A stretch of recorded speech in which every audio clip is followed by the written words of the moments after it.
What expensive purchase have you made that has paid for itself many times over because you saved money in the long run? New windows on our house. Replace the old single pane metal framed windows. It was like a waterfall of cold air coming off of them and the noise from the street was obnoxious. Heating bill was cut in half.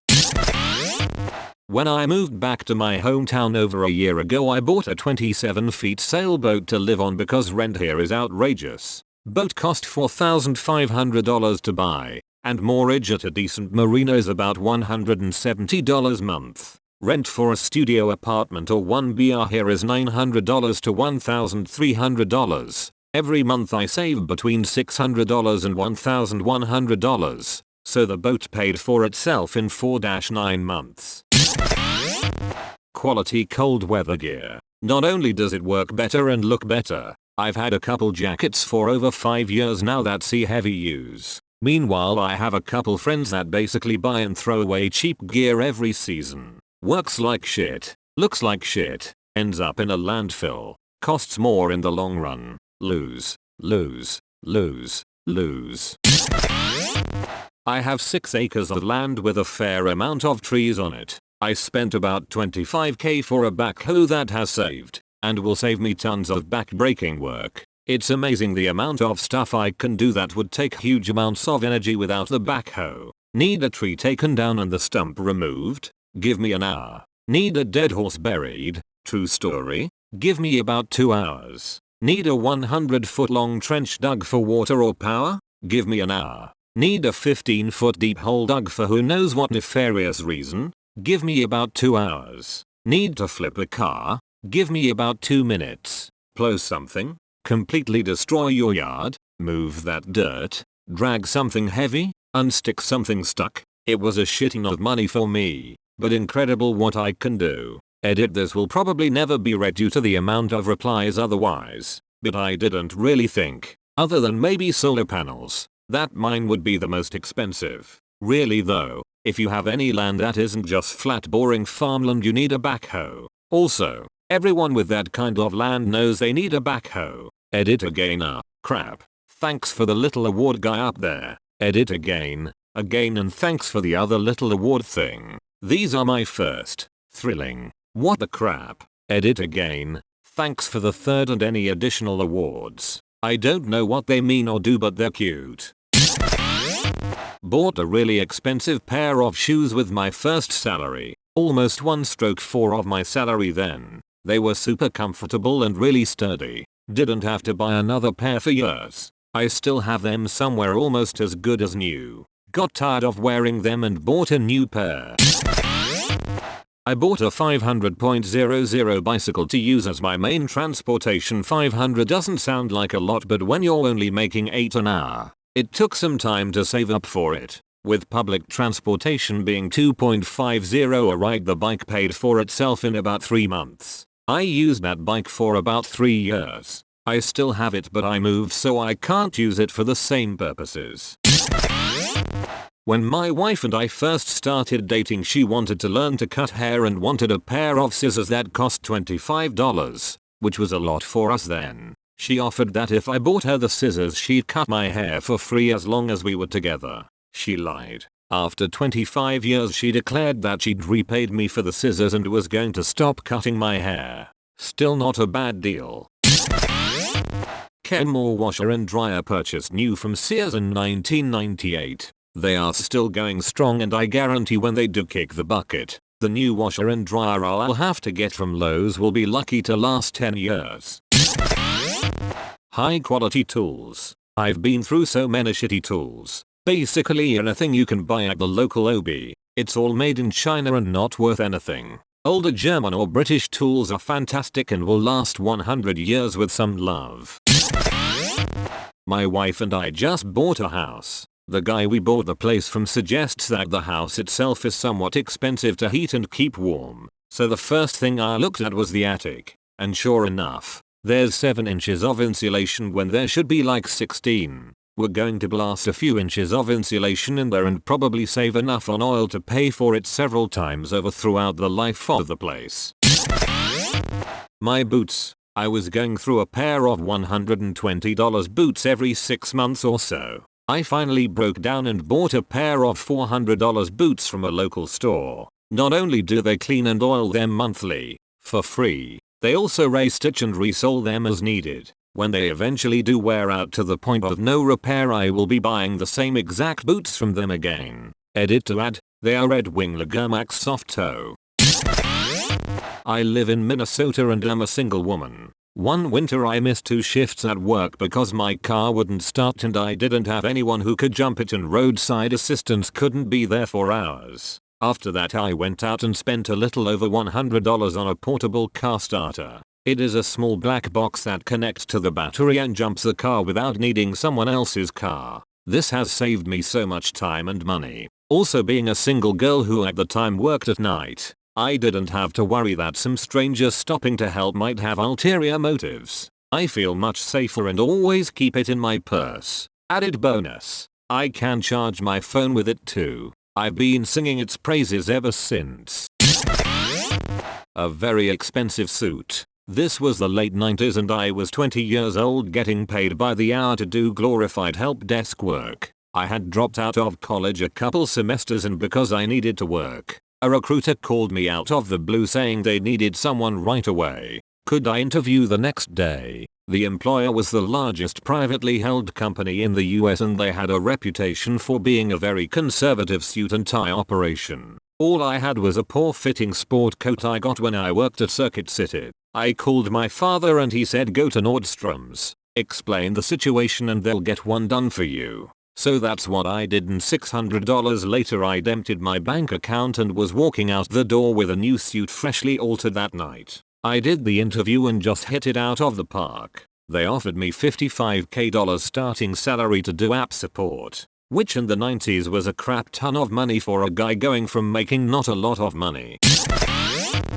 This one sounds extremely frivolous but just hear me out. For my high school prom, I rented my dress from a popular designer rental company, so that was cheap, but I decided to splurge on a $98 pair of black heels. I worked for my money. Before then, I'd never fathomed spending so much on shoes, but when I saw them, they were the perfect any occasion nice heels. Matched literally anything, could be dressed all the way up to prom level, but the height was reasonable enough to get away with a more professional look. 2. Let me tell you, when I slipped those bad boys on, my life was forever changed and I learned an important lesson that has saved me hundreds, possibly thousands of dollars over the years since. Expensive heels are expensive because they are comfortable. I repeat, expensive heels are comfortable to wear. I danced all the way through prom in those 4.5 inches beauties, and they remain in my closet, still regularly used at age 26.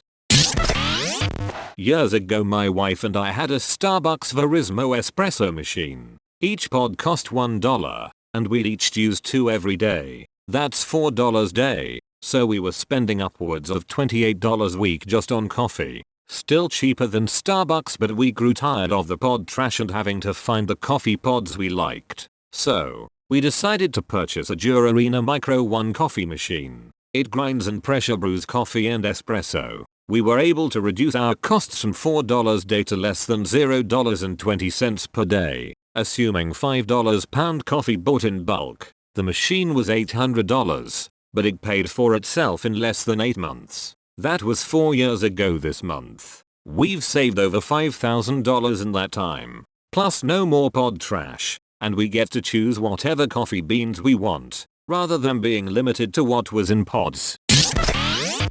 Maybe not what you're looking for, but cloth diapers. My wife and I cloth diapered with our first child, and are using them again for our second. The initial investment was hefty. We spent just shy of $500 for about 30 diapers. However, we don't buy disposable at all. I have conservatively said we would spend $100 a month on disposable. We cloth diapered till my daughter was 2.5 years old, so 30 months. That's roughly $3,000, so saving about $2,500. With our second child there is no upfront cost since we still have the diapers and he turns 9 months old in 2 weeks. So another $900 saved. Now this isn't perfect. I understand the added cost of water and detergent, but Timo, that's negligible based on laundry for a 4-person household anyways when you figure bulk detergent and e-washers. My wife would also say the environmental impact of not throwing diapers into landfills. A few years ago, I walked the Camino de Santiago, French way, which is 800 kilometers. I had never been on such a long hike before, but on shorter trips, I always had trouble with my feet. I'd get terrible blisters on long days and lose toenails on mountain descents. I purchased, because my shitty insurance would pay, services from a podiatrist before going on the Camino. I learned a lot about maintaining my feet, and I had no trouble on the Camino and have not had any blisters or lost nails since then. I essentially paid the podiatrist for a lesson in foot care. Decent coffee maker. Espresso maker. I drink 2 double shots a day. That thing paid for itself within a month. I also don't need to leave the house. Making the espresso takes literally 1 minute, and quality even with pre-ground coffee is better than of non-cafe coffee from around the corner. Now, the grinder is something I still have to justify for myself. As of yet I'm too stubborn to pay a reasonable price for orders of magnitude better tasting coffee. Edit. Just to clarify, I didn't mean anything fancy. The espresso maker I bought was about $150 at the time. It's not amazing, but like I said, it paid for itself and lets me stay at home, which as of now is more valuable than I could have foreseen. I will buy a grinder someday, but I am not looking to buy one right now. My homemade coffee I just drink for the caffeine, and I have a lot of other stuff of higher priority that has to be paid for. An expensive bicycle. My old one was a $600 cruiser commuter, which isn't cheap, but the roads and type of cycling I do here were a nightmare on the components. Every 3-4 months I had to bring it into the shop to have something replaced or fixed. Broken spoke, wheels trued, tires replaced, and the big scam at my local bike shop is that your chain is stretched, so you need a new chain and cassette scam they used to pull one over on naive folks to up their sales. I can do all the work myself, but it's a value of my time thing. Annoying. Plus I'd lose use of my primary transport for a week while the work was being done. In the 5 years I had it, the only things I hadn't replaced were the headset, front wheel, and cranks. I'd been through 2 sets of pedals, 2 bottom brackets, full set of brake and shift cables, 7-9 cassettes and chains, rear derailleur and drop down, 3 V-brakes, about a dozen brake pads, 2 shifters, 2 rear wheels, 2-3 sets of tires, countless tubes, and a fucking partridge in a pear tree. I'd spent more keeping the stupid thing running than I'd paid for it. So I bit the bullet and bought a $2,000 touring bike, and it's worlds of difference. After 2 years of 48 weeks a year use, I was replacing a tube, the only thing besides a cable I've had to replace, and decided to true the wheels. They were maybe 2mm out of true. It's insane how well built and bomb-proof this bike is. And stable. Under load, this baby purrs. So, never again. I'll buy a good bike out of the gate, and save on maintenance any day of the week. Espresso machine. I'm an ex-barista so I know how to make most fancy beverages but I didn't have the equipment. I'm also addicted to coffee so my household was easily spending $10.20 per day on beverages. I bought a $90 basic espresso machine with foam wand and I spent another $60 in startup materials, nice coffee, milks, ice tray, reusable straws, and a few syrups. I kept a detailed log of my expenses for the first few months and each drink came out to be about $1.60 in materials. I generally make at least 2 beverages a day and it saves us $300 per month. I don't make a lot of expensive purchases, mostly because I live with my parents and don't have much money of my own. I get 99% of my expensive clothes, music equipment, and electronics as gifts, but purchases that generally end up being worth more than I pay for them are succulents. They're lovely little houseplants that don't need a lot of consistent attention. Perfect for someone like me, who has depression and ADHD and has trouble getting out of bed and remembering to do things. And, what's more, they are super easy to propagate. Make more of them. Detached leaves start sprouting new baby plants if you just leave them be, and cut stems will very easily grow new roots if you let them scab over and stick them in some water. Basically, by buying one succulent, you can have essentially as many of that kind of succulent as you want.